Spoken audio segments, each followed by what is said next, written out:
Olá, pessoal! Está começando a edição especial do nosso GeoCast.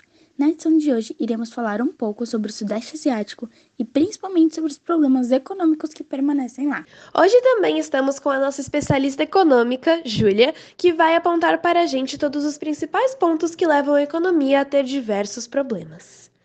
Primeiro, iremos fazer um breve resumo de como situa a economia no estado. A economia do Sudeste Asiático é principalmente baseada no setor primário, com a agropecuária e o extrativismo mineral, o que é um problema. Cerca de 70% da população da região vive na zona rural, que mostra uma forte ligação com as atividades primárias, ou seja, eles cultivam coisas como arroz, banana, borracha,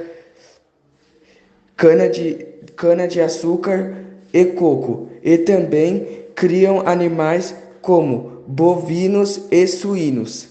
Na década de 2010, o Produto Interno Bruto, PIB, do Sudeste Asiático era de 2,6 trilhões ao ano, com a agricultura representando 279,2 bilhões e a indústria 764,3 bilhões.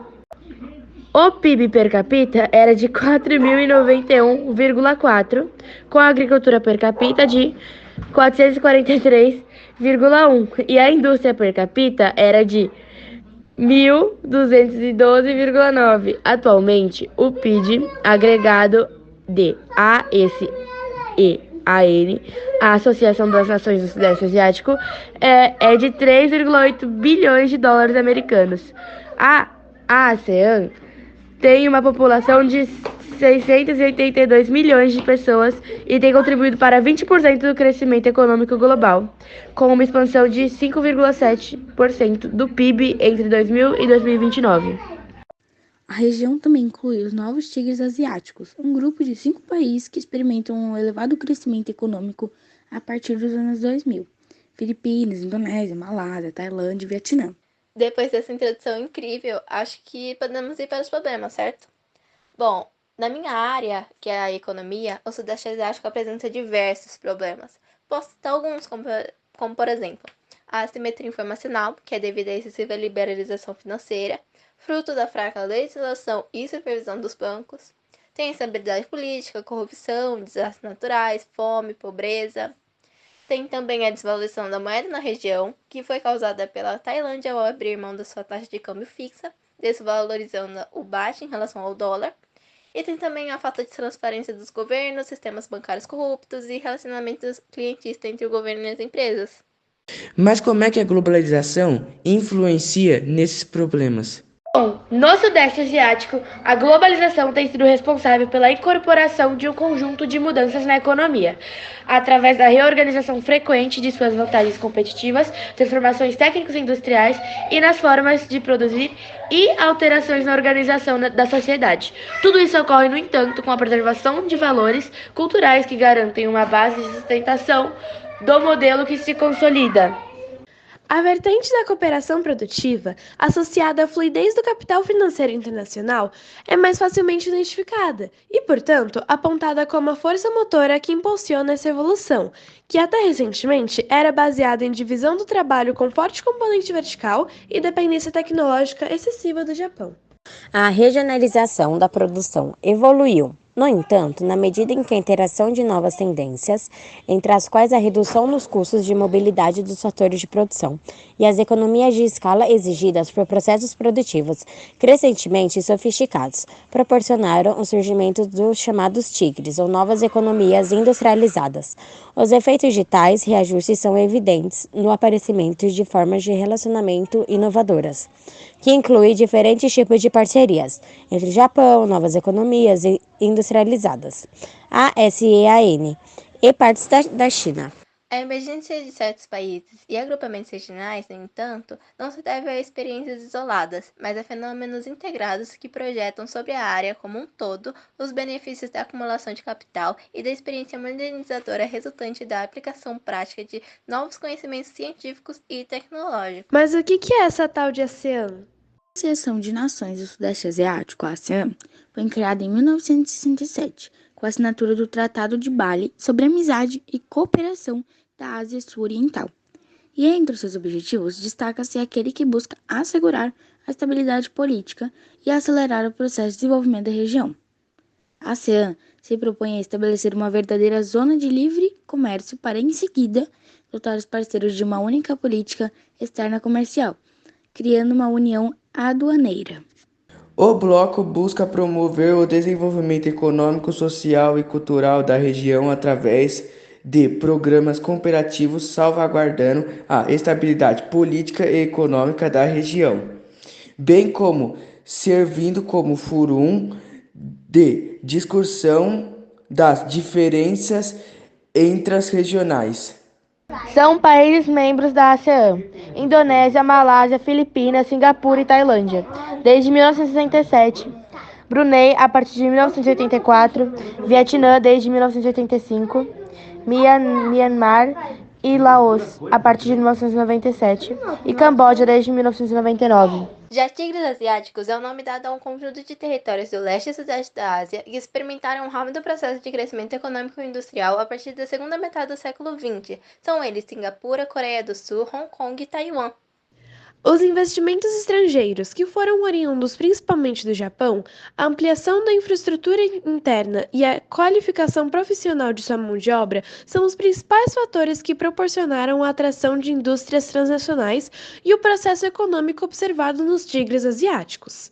O sucesso do modelo de desenvolvimento implantado nesses países se tornou referência para outras economias internacionais e favoreceu ainda o surgimento dos novos tigres asiáticos. História dos novos tigres asiáticos. O desenvolvimento econômico dos novos tigres asiáticos foi citado pelo investimento estrangeiro, que partiu dos países de mesmo continente a partir da década de 1990. Nesse mesmo período, as nações que formam os grupos passavam pela sua industrialização tardia, baseada em um modo de exportação. Isso significa que o desenvolvimento industrial das Filipinas, da Indonésia, da Tailândia, da Malásia e do Vietnã era orientado para o comércio externo. Além dos aportes realizados pelos países vizinhos, as nações anteriormente citadas passaram a receber investimentos oriundos dos Estados Unidos e da Europa. Esses investimentos chegavam não somente como capital, como também mediante instalações de fábrica, empresas multinacionais interessadas nas vantagens locacionais oferecidas por essas nações. Com isso, e mesmo enfrentando uma grave crise econômica no final daquela década, os novos tigres asiáticos passam por um rápido processo de crescimento a partir dos anos 2000, consagrando-se como importantes centros produtivos e exportadores do Sudeste Asiático. Já houve algum tipo de queda dos tigres asiáticos? Essa é uma ótima pergunta. Houve sim, e foi a chamada crise asiática. O que foi a crise asiática? Bem, a crise asiática foi um período de recessão econômica que atingiu grande parte dos países da Ásia em 1997, em especial os chamados tigres asiáticos, o conjunto de países emergentes do Sudeste Asiático que, no momento, se destacavam por um grande crescimento e desenvolvimento econômico. Conhecida como crise financeira asiática ou contágio asiático, esse evento rapidamente ganhou uma escala global, afetando indiretamente países e economias do mundo inteiro. Países como Tailândia, Malásia e a Coreia tiveram uma diminuição de 10% no produto interno bruto. Além disso, a Indonésia foi a mais afetada, teve uma redução de 15%. E conta pra gente, como que começou a crise asiática de 1997? A principal causa da crise asiática foram as políticas monetárias iniciadas por esses países. Por isso, essa crise também é chamada por economistas e especialistas no tema de crise monetária do Sudeste Asiático. A crise começou na Tailândia. Na época, houve uma desvalorização da moeda local. O país decidiu tomar o câmbio flutuante 3 meses depois. Os impactos já começaram a afetar a Bolsa de Valores de Hong Kong. E essa consequência faria desta uma das maiores crises financeiras da década de 90. Países como Taiwan, Indonésia e Coreia do Sul já recorriam ao Fundo Monetário Internacional para obterem empréstimos. A Indonésia teve uma desvalorização de 30% de sua moeda.